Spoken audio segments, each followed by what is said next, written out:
Power Breakfast. Pendengar, setidaknya 15 orang meninggal dunia, puluhan orang lainnya mengalami luka-luka, sementara lebih dari 1.000 orang mengungsi akibat erupsi Gunung Semeru yang terjadi Sabtu kemarin. Akibat peristiwa ini banyak rumah warga yang ambruk dan tak sedikit yang hanya terlihat atap rumah mereka, sementara bagian rumah lainnya terkubur abu vulkanik. Lalu bagaimana penanganan yang dilakukan di sana? Pagi ini Power Breakfast kami bersama Gubernur Provinsi Jawa Timur, Khofifah Indar Parawansa yang saat ini berada di Lumajang, Jawa Timur.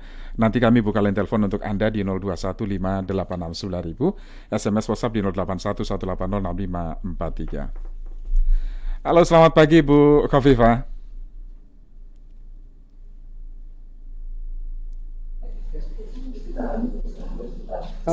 Selamat pagi, Assalamualaikum Bu. Waalaikumsalam warahmatullahi wabarakatuh. Selamat pagi. Selamat pagi Bu. Sudah sarapan pagi ini Bu Khofifah?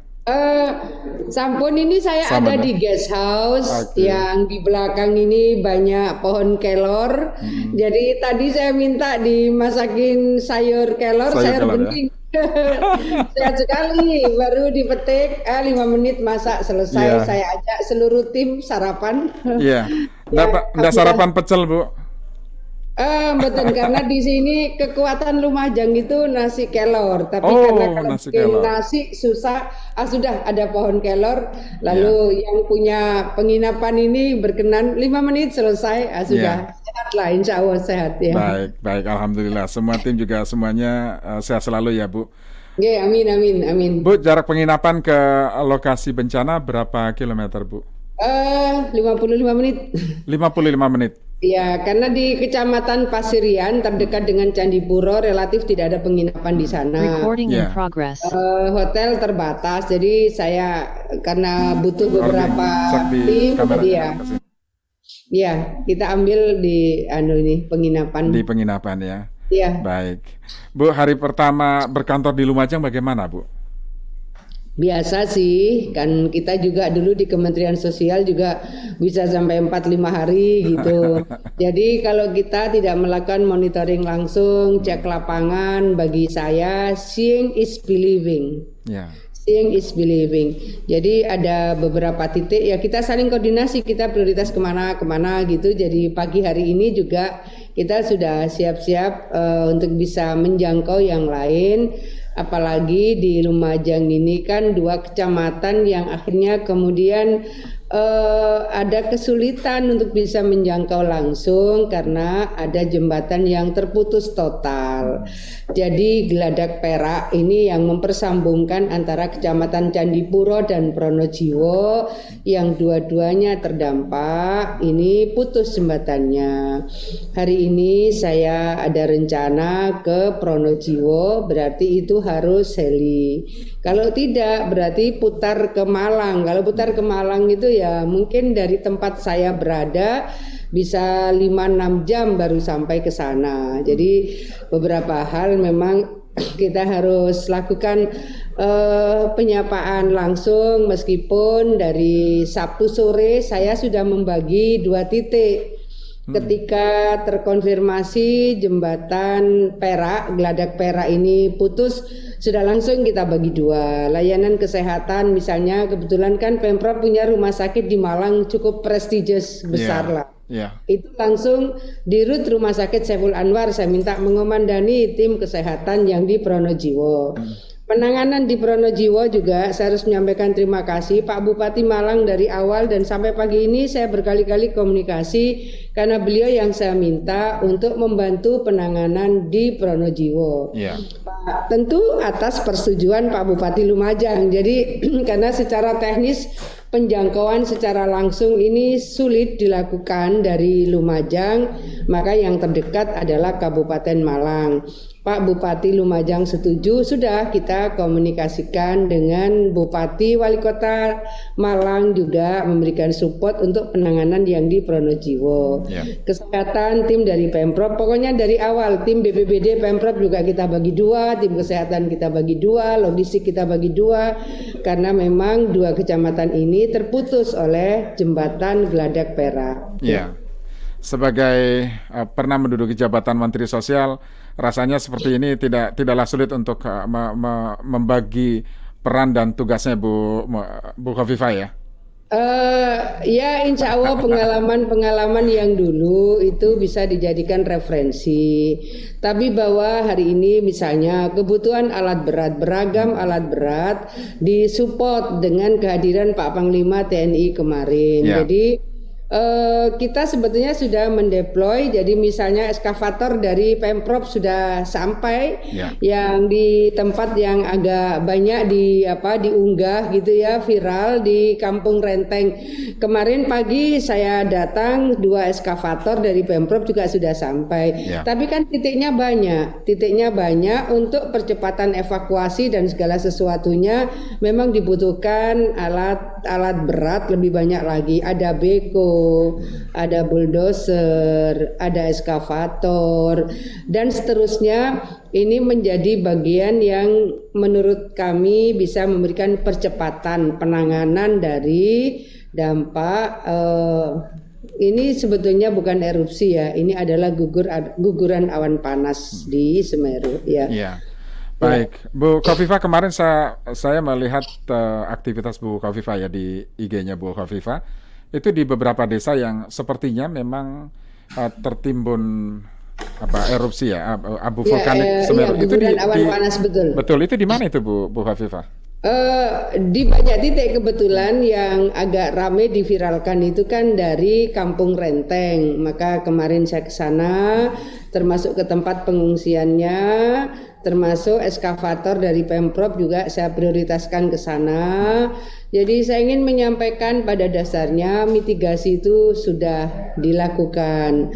Jadi kalau dari Kampung Renteng kita akan melihat tiap gang itu jalur evakuasi tulisannya gede dan tulisannya masih terbaca dengan baik gitu. Jalur evakuasi, ini jalur evakuasi, artinya penanda-penanda itu sudah dilakukan. Sejauh yang saya tanya kepada penambang pasir yang kebetulan ada di lokasi di mana saat saya datang, saya tanya ketika kemarin di sungainya mana sih 700 meter Bu dari sini, ada nggak woro-woro? Oh ini Semeru akan ada guguran awan panas. Biasanya itu guguran lahar dingin Bu, kayak air saja. Jadi mereka menganggap ini kayak biasa kan. Sebenarnya guguran lahar dingin itu kan sering sekali. Nah, jadi ada yang underestimate. Jadi kami nggak nyangka Bu, dalam waktu cepat berapa lama Pak? Kira-kira 1 jam. Tiba-tiba guguran awan panas, bukan air. Tiba-tiba campur batu. Jadi yang biasanya air ini ada campur batu. Tiba-tiba mereka sudah kan, kenapa di IG awal tolong mengevakuasi diri, karena saya sudah mengkonfirmasi lapangan. Jadi memang harus sama-sama bergerak melakukan percepatan mengevakuasi. Nah, yang ada di rumah-rumah itu, saya kan tanya juga pada saat mereka di pengungsian, Bu, cepat sekali Bu, katanya. Setelah dia mendapat informasi, sebetulnya mereka sudah bergegas. Nah, setelah itu katanya dari awal guguran awan panas sampai dengan langit itu kelihatan gelap sekali. Dia bilang 40 menitan Bu, katanya. Cepat sekali ya Bu. Cepat sekali. Nah, pada saat itu pada dasarnya dari 16 rumah yang tertimbun. Tertimbunnya itu kan ada yang sampai atap, ada yang atapnya pun ketutup gitu. Jadi sebetulnya tempat banyak yang tim relawan turun itu kita beberapa diantaranya berdiri di atas atap rumah sebetulnya. Betapa timbunan itu begitu tebal. Nah, ada satu warga yang teridentifikasi kemungkinan tertimbun. Tim relawan sebetulnya sudah dari pagi mereka di lokasi, tim SAR juga di lokasi. Tapi bahwa untuk bisa melihat prototipe dari ini guguran abu vulkanik ya, materialnya ini kan panas. Beda dengan kalau longsor ya. Kalau longsor mungkin bisa langsung eskavator jalan dan seterusnya. Tapi kalau ini kan tidak bisa begitu. Eskavator masuk, ya kalau tidak ambles. Jadi memang harus sangat hati-hati. Lalu di atas yang kita berdiri itu, di bawah ini kan masih panas. Ya. Nah, itulah yang menjadikan beberapa titik kesulitan melakukan evakuasi karena ada timbunan yang di bawahnya itu masih panas, sehingga selalu warningnya adalah kepada para relawan terutama tim SAR, tolong hati-hati karena medannya berbeda dengan medan proses evakuasi di tempat-tempat yang mungkin mereka pernah melakukan tugas-tugas yang sama. Ya. Oke, baik Bu, dari jumlah korban yang kemarin tadi pagi saya update ada sekitar 15 ya Bu yang sudah ditemukan. Nah, kemudian juga ada beberapa yang masih hilang dalam proses pencarian karena memang medannya sulit. Ibu tadi sudah menjelaskan bagaimana ketebalan abu vulkanik itu. Jadi itulah dibutuhkan alat-alat berat dari TNI tadi ya Bu Khofifah ya. Iya. Jadi sekarang ini salah satu titik yang akan dijadikan fokus tim SAR adalah di Curah Kobokan. Di Curah Kobokan ini kan banyak penambang pasir. Yang dikhawatirkan, saya ketemu dengan penambang pasir yang sempat mengevakuasi diri. Dia bilang bahwa saya tanyakan begini, koordinator dari penambang itu memberitahukan nggak? Memberitahukan Bu, berapa lama? Kira-kira 1 jam sebelumnya. Terus pada saat panjenengan melakukan evakuasi diri, apa masih ada teman-teman panjenengan yang masih ada di sungai? Ada Bu. Nah itu dari laporan-laporan ada Bu. Ke Pak Bupati kan juga langsung melaporkan. Titik-titik berdasarkan laporan-laporan itulah masih akan tetap dilakukan oleh tim SAR. Mohon doa semua. Jadi ini memang medannya berbeda dengan katakan longsor misalnya. Jadi mudah-mudahan kebersamaan, keseriusan dan kerja keras dari tim SAR dan semuanya bisa dimudahkan Allah. Amin. Baik, Bu Khofifah, sebelum kita lanjut kita buka line telepon Bu, barangkali ada pendengar yang ingin bertanya langsung ya Bu ya. Baik, kami buka line telepon untuk Anda di 0215869000, SMS WhatsApp di 0811806543. Anda yang saat ini menyaksikan siaran ini melalui sosial media Radio Sinta, ada Facebook, Instagram, kemudian YouTube, silakan Anda juga bisa menanyakan di kolom tersebut ya. Kami masih membahas penanganan erupsi Semeru, guguran awan panas Semeru yang terjadi Sabtu kemarin yang sampai saat ini diketahui paling tidak 15 orang dikabarkan meninggal dunia, sementara puluhan lainnya mengalami luka-luka. Baik, Bu Khofifah, ada berapa rumah yang tertimbun material vulkanik ini Bu? Kalau ini saya akan coba menyampaikan data, tapi tetap harus disinkronkan. Tim dari BNPB sudah menyiapkan tim posko terpadu. Tadi malam saya juga ikut rapat. Jadi kalau di catatan saya, kalau rumah rusak atau terdampak 2.970 unit. 2.970 unit. Tapi sangat mungkin data ini masih dinamik gitu. Ini rumah 2.970 unit yang rusak berat termasuk rusak ringan. Kami belum punya kategori rusak berat, sedang.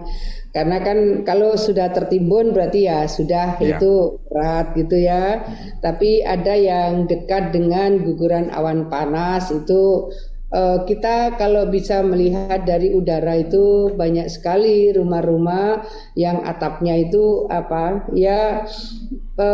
atapnya bolong-bolong gitu dari atas. Jadi karena memang kan abu vulkaniknya panas gitu ya. Panas bercampur batu ya Bu?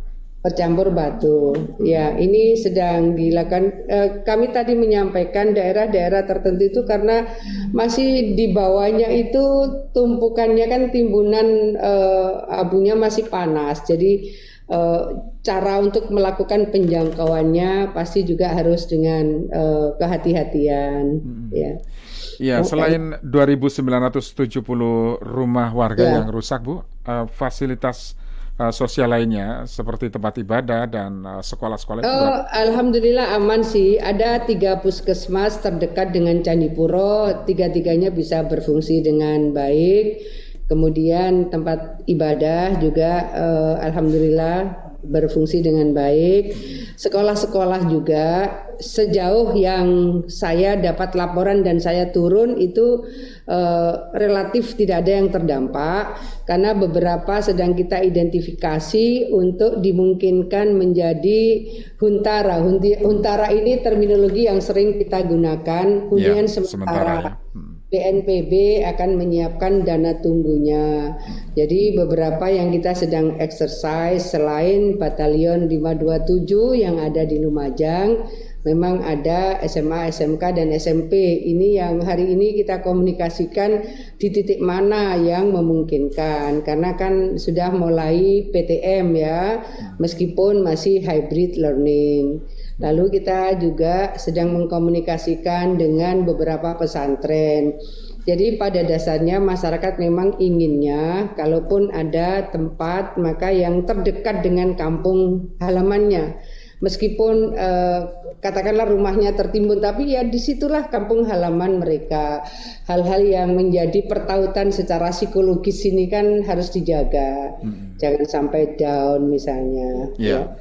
Baik, Bu. Nah, rumah yang rusak sudah terdata, kemudian bangunan-bangunan yang lain, misalnya fasilitas sosial, tempat ibadah juga semuanya sudah fasos relatif aman ya Bu ya, masih aman, bisa aman. digunakan. Nah, kemudian yang lain untuk posko pengungsi Bu, karena tadi pagi saya wawancara dengan Pak Menko Muhadjir Effendi, akan ada evaluasi sementara karena di beberapa tempat pengungsian sepertinya masih rawan kalau ada APD susulan. Jadi begini, kalau ada titik-titik tadi saya sampaikan, ada semacam pertautan psikologis. Inginnya kan mereka tidak jauh dari kampung halaman mereka. Meskipun sudah diminta untuk tidak kembali ke rumah mereka karena masih potensi guguran awan panas, potensi hujan itu membahayakan. Tapi kemarin siang saya ke tempat pengungsian yang saya lihat yang banyak ibu-ibu dan anak-anak. Artinya para bapak-bapaknya rupanya memang masih ingin melihat ke rumah mereka. Apalagi yang rumahnya itu sebetulnya kategorinya tidak terlalu parah, tapi itu potensi terdampak. Jadi itu kan sudah harus dievakuasi. Jadi kan saya masih melihat ada yang ambil kulkas, ada yang ambil barang-barang di rumah. Jadi ini yang kami komunikasikan kemarin dengan Pak Kapolda, Pak Kapolres bahwa memang harus ada yang bisa meyakinkan mereka rumahnya dijaga. Ini menjadi penting, rumahnya dijaga. Karena kalau ada rasa tidak tenang itu juga di pengungsian juga menjadi was-was ya Bu. Tidak tenang juga ya bagi mereka. Baik, Bu, kita sapa pendengar sudah menunggu, boleh ya Bu? Ada Pak Hari di Cempaka Putih Jakarta, Pak Iman di Bogor. Pak Hari, silakan Pak Hari. Selamat pagi Mas Yuryo. Pagi Pak Hari. Ya, Assalamualaikum Bu Hajar. Waalaikumsalam warahmatullahi wabarakatuh. Waalaikumsalam warahmatullahi wabarakatuh. Yang pertama saya mengucapkan turut duka kita, semoga para korban husnul khotimah di pagi Bu ya. Amin. Yang kedua, penanganan ibu itu gerak cepat gitu loh. Yang pertama saya lihat itu ibu ini langsung bikin dapur umum gitu, supply barang-barang alat-alat berat gitu ya, yang dikerahkan dari Pemprov maupun dari Kodim, Polres ya, dan Bupati. Yang ketiga ya kita harus prihatin ya, karena situasi di lingkungan situ jarak dari gunung aja ya Bu ya. Kalau saya lihat itu berapa kilo, tapi itu nutupin truk-truk tambang pasir itu. Ya, oke Bu. Semoga sehat Ibu Ovipa ya. Amin. Baik, terima kasih Pak Hari. Terima kasih. Pak Hari, kemudian Pak Iman di Bogor, silakan Pak Iman. Assalamualaikum. Waalaikumsalam. Ya Bu Gubernur, saya ini dulu pernah tinggal asalnya dari Dampit itu berarti dekat sana. Oh betul, nggih. Ya, waktu SD itu kejadian serupa. Jadi waktu itu parah sekali. Jadi sekarang teringat berulang lagi. Maksud saya ada dua hal ini. Satu, kalau di Jogja itu kalau nggak salah kita pernah mewawancarai profesor yang meneliti pola Merapi sampai mitigasinya itu bukan 1 jam, bahkan ada polanya. Jadi kalau ada ledakan besar, beliau menginformasikan pada gubernur jauh-jauh hari. Pak Surono ya? Iya, apakah bukan Pak Surono? Ada profesor siapa itu yang dari UGM itu yang memberikan informasi langsung kepada gubernur itu akan terjadi begini. Nah, itu apakah di Jawa Timur ada? Satu. Yang kedua, tanpa mengurangi rasa hormat, tentunya waktu itu juga sampaikan, Pak Profesor, apakah ada diteliti bahwa kalau ada aktivitas keagamaan peletusannya itu jadi cancel. Kita kan tahu kalau secara religius, apalagi Bu Khofifah adalah dari NU, ini mestinya usul Bu, selain kegiatan evakuasi dan lain-lain, mitigasinya juga dari sisi agama diajak serta seluruh doa bersama begitu ya. Meningkatkan itu karena waktu itu belum dijadikan variabel mitigasi oleh profesor itu. Nah, mungkin itu usulan saya Bu sebagai warga di sana. Baik. Terima kasih.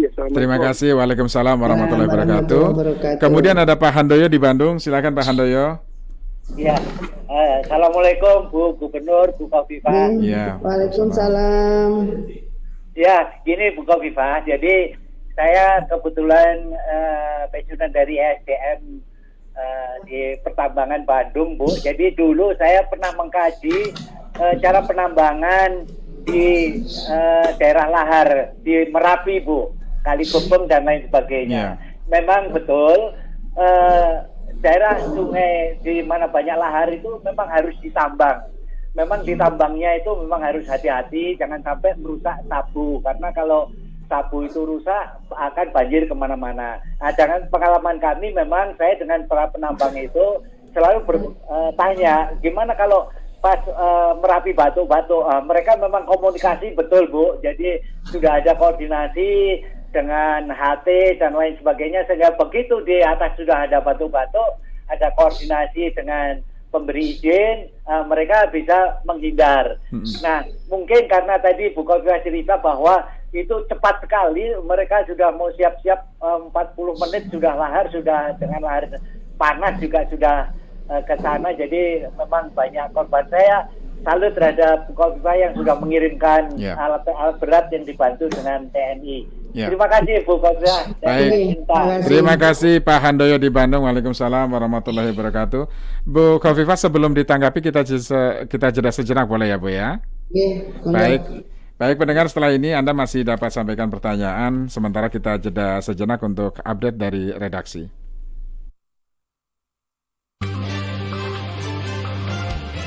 Elshinta Update.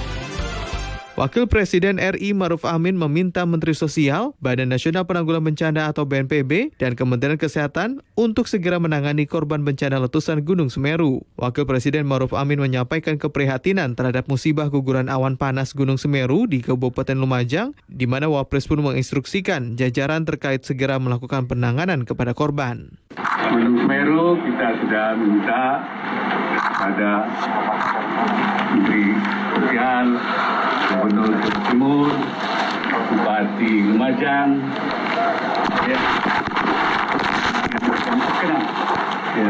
dampak daripada letusan Gunung Semeru itu sigap untuk menangani, termasuk Badan Penanggulangan Bencana ini untuk terus memantau juga dari kalangan kesehatan rumah sakit bagi mereka yang harus dirawat.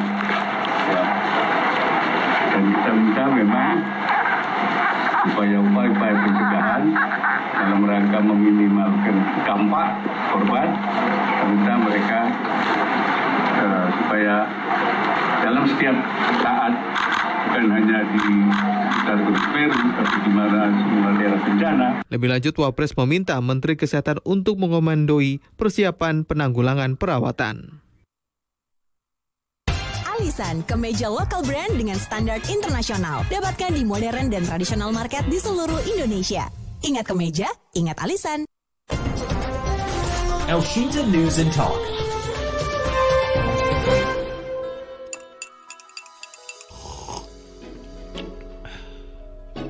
Power Breakfast. Pendengar Power Breakfast, kami lanjutkan bersama Gubernur Provinsi Jawa Timur, Khofifah Indar Parawansa.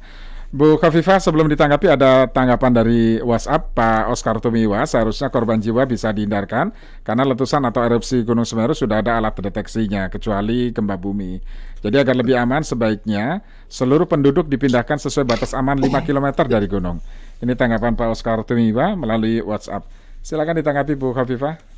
Ya, pertama ada PVMBG. Jadi pusat vulkanologi ini memberikan warning. Tadi saya sudah sampaikan early warning system itu sampai kepada masyarakat, termasuk penambang pasir yang saya tanya sendiri. Mereka mengkonfirmasi kira-kira 1 jam sebelumnya. Maka waktu itu saya sudah, ayo tolong langsung mengevakuasi diri. Sudah. Kalau ada di Kampung Renteng itu nampak ada truk yang tertimbun. Belakangnya ada truk yang tertimbun.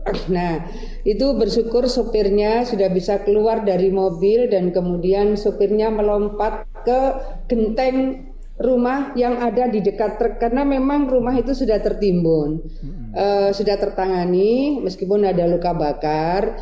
Kemarin ketika saya ke truk yang tertimbun itu ada pemiliknya, lalu dikeduklah itu.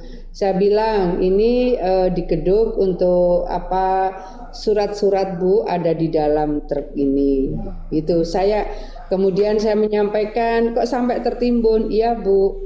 Ketika 1 jam informasi mereka sudah siap mengevakuasi diri, lalu katanya kira-kira 40 menit apa 1 jam ini sudah gelap langit ini. Nah, pada saat yang sama bisa dibayangkan kepanikan orang pada saat yang sama di jalan yang sama mereka berusaha mengevakuasi diri. Akhirnya material abu vulkanik sebegitu cepatnya itulah yang akhirnya menjadi kendala mereka. Jadi ada yang truk tertimbun, rumah tertimbun dan seterusnya. Jadi kecepatan fenomena alam ini saya rasa memang ya harus kita hadapi, kita waspadai, kita lakukan mitigasinya. Menurut saya kalau ada yang ke Kampung Renteng misalnya, tadi saya sampaikan jadi berapa meter dari tempat di mana ada timbunan itu ada tulisan cukup terang. Jalur evakuasi. Gang berikutnya jalur evakuasi. Artinya itu bukan papan yang sudah lapuk, enggak, itu masih bagus. Jadi memang kecepatan dari material abu vulkanik sedemikian rupa. Tadi malam kami pun melakukan koordinasi ulang. Jadi mungkin early warning system ini mungkin saya tidak tahu ya bagaimana sebetulnya prototipe masing-masing gunung berapi itu kan berbeda.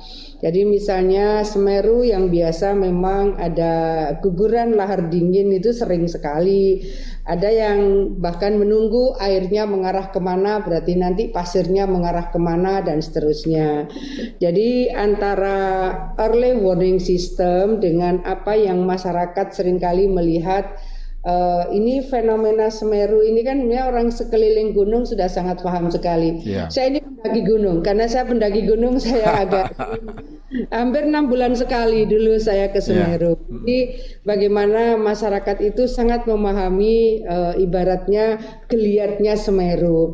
Nah, ketika kemudian ada ternyata yang turun adalah material abu vulkanik. Lah, ini adalah guguran awan panas. Kondisi-kondisi ini memang harus terkomunikasikan lebih komprehensif. Mungkin kita koordinasi ulang dengan PVMBG, koordinasi ulang dengan tokoh-tokoh masyarakat, terutama penambang pasir, supaya sama-sama melakukan langkah-langkah preventif yang lebih protektif lagi. Kira-kira begitu ya. Terima kasih. Baik. Nah, Bu, proses pencarian terhadap korban yang masih hilang itu sampai kapan Bu akan dilakukan? Ya, Kita sebetulnya kan kalau tanggap darurat itu 14 hari ya, bisa diperpanjang. Tapi kan kita pastilah asap as soon as possible, semua bergerak. Ya, pada saat hari pertama kejadian itu kan sudah sore. Jadi ketika kejadian sore, kemudian saya ingin menyampaikan 112 gardu listrik itu tidak berfungsi. Saya komunikasi dengan GM PLN.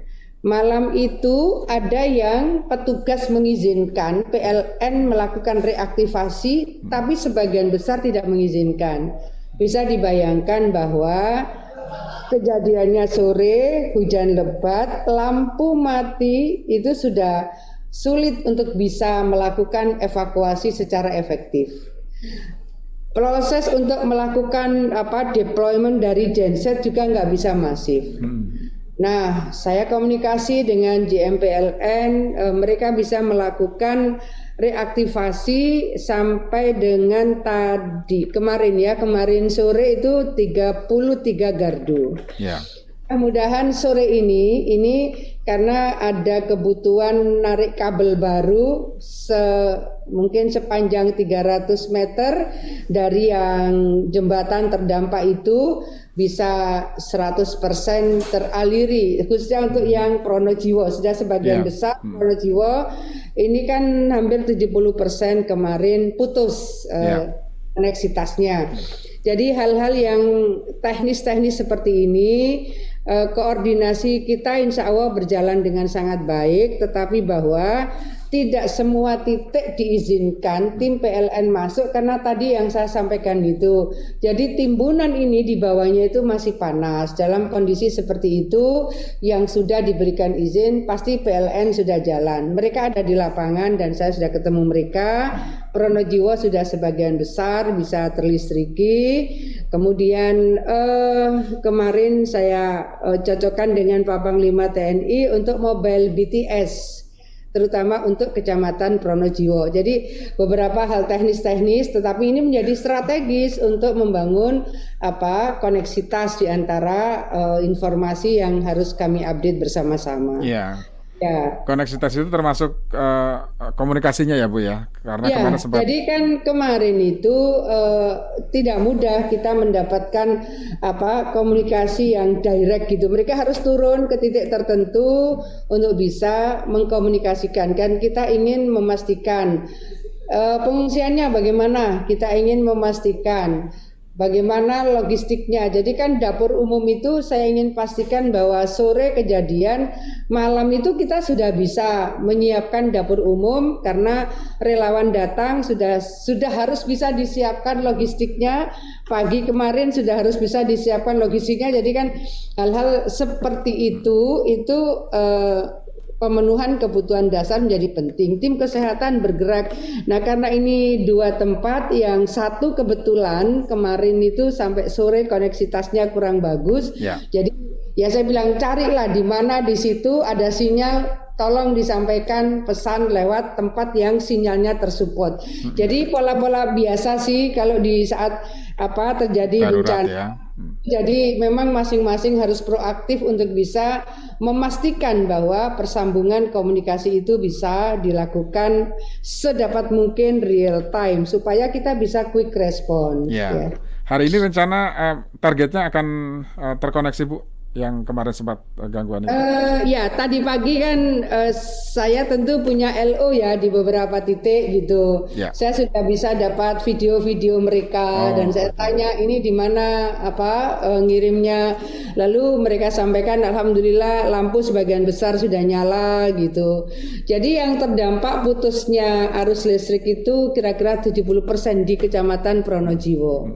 70% itu setara dengan sekitar 22.000 rumah tangga. Ya. Itu yang ada yang terdampak langsung dan terdampak tidak langsung. Ini kan yang terdampak tidak langsung ini sebenarnya tidak kena abu vulkaniknya, tetapi bahwa terkena dari koneksitas arus listriknya. Kira-kira hal-hal seperti itu kan kita identifikasi semua. Ya. Bu, yang menjadi proses yang menjadi prioritas ya Bu, proses pencarian korban itu di mana saja Bu? Kalau hari ini Curah Kobokan. Saya nanti akan coba ke sana. Iya. Apakah di sana yang kemarin ada info misalnya ada 10 penambang kalau tidak salah yang terjebak? Jadi ya informasi itu mungkin masih dinamik ya angkanya. Jadi memang yang teridentifikasi dari laporan keluarganya, jadi kemungkinan ada penambang yang belum sempat melakukan evakuasi diri di Cirakobokan itu. Bu, apa yang akan dilakukan Pemprov Jawa Timur, Bu, terhadap lokasi bencana yang terdampak paling parah, Bu? Ya, kita sudah mencoba melakukan pemetaan baik kepada Kepala BNPB, Pak Panglima TNI maksud saya, juga Pak Menko PMK. Daerah-daerah kita ini sebetulnya kan ada peta rawan bencana. Yeah. Dari daerah peta rawan bencana itu tidak sesederhana itu untuk bisa melakukan relokasi.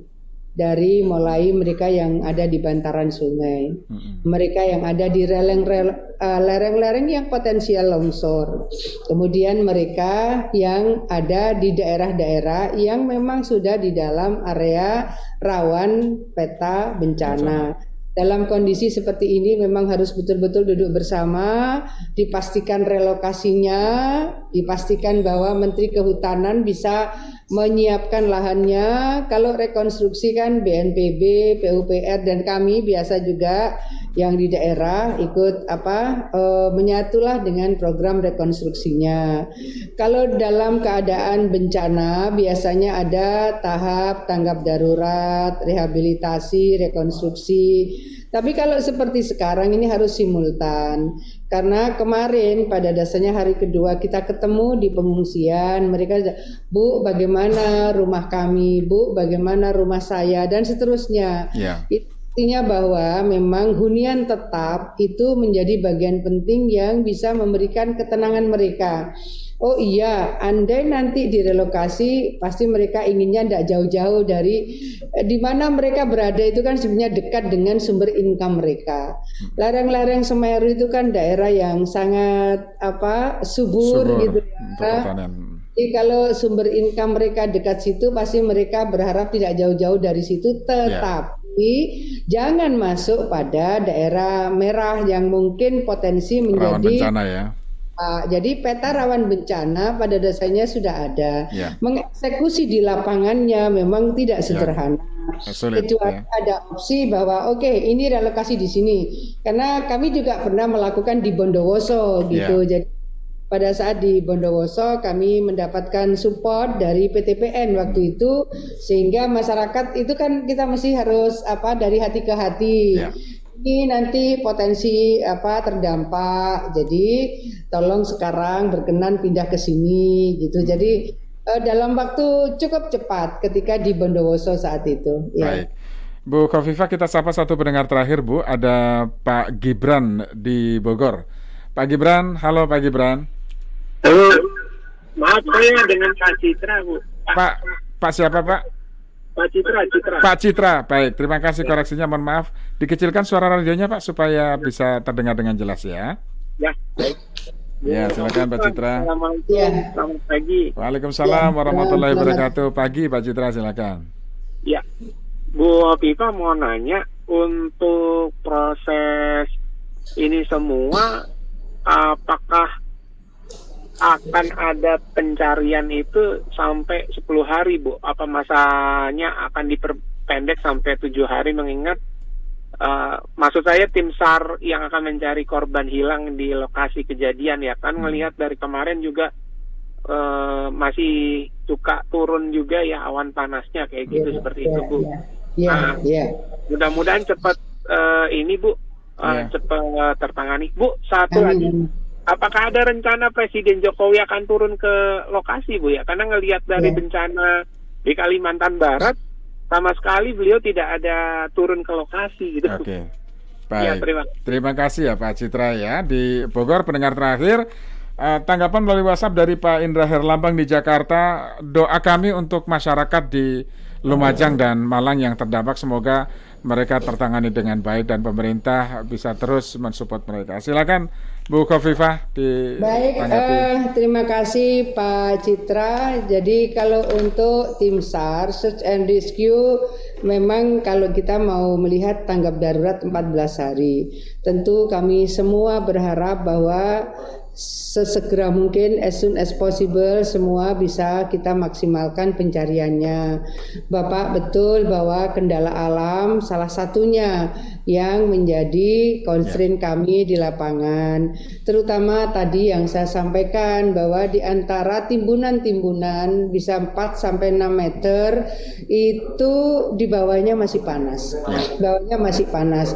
Bahkan di Curah Kobokan itu dulu kan sudah pernah ada guguran lahar dingin di situ, kira-kira 29 meter kedalamannya, 29 meter. Jadi kita bisa membayangkan untuk melakukan evakuasi. Kemarin sudah ada opsi, jadi ada thermal life allocator. Itu nama alat ini begitu, itu katanya yang memungkinkan untuk bisa digunakan untuk mendeteksi kira-kira di mana objek pencarian ya, kira-kira begitu. Mudah-mudahan hari ini alat itu sudah bisa kami akses. Nah, insya Allah besok terkonfirmasi Pak Presiden Jokowi akan hadir, Pak Citra. Berikutnya Pak Herlambang, terima kasih atas doa, support dan semua warga bangsa Indonesia. Kami mohon doa, mudah-mudahan doa terbaik untuk seluruh saudara-saudara kita di Lumajang.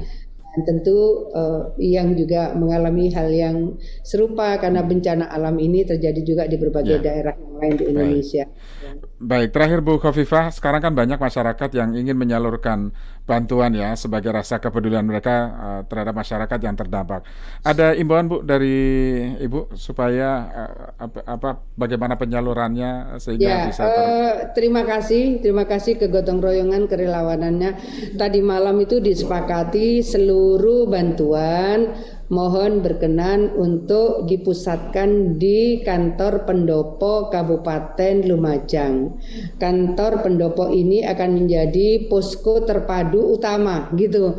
Kami menyebut terpadu karena 2 titik tadi Mas Wiryo, ada Candipuro, ada Pronojiwo. Jadi posko terpadu utamanya itu ada di pendopo Kabupaten Lumajang. Sementara ada Puskodal di Kecamatan Pasirian. Pasirian ini kecamatan terdekat dari Candipuro. Jadi dipusatkan di pendopo ya, Bu? Pendopo Kabupaten Lumajang. Baik. Bu Khofifah, terima kasih sudah bersama kami. Sehat selalu ya, Bu ya. Amin. Terima kasih. Sehat semua.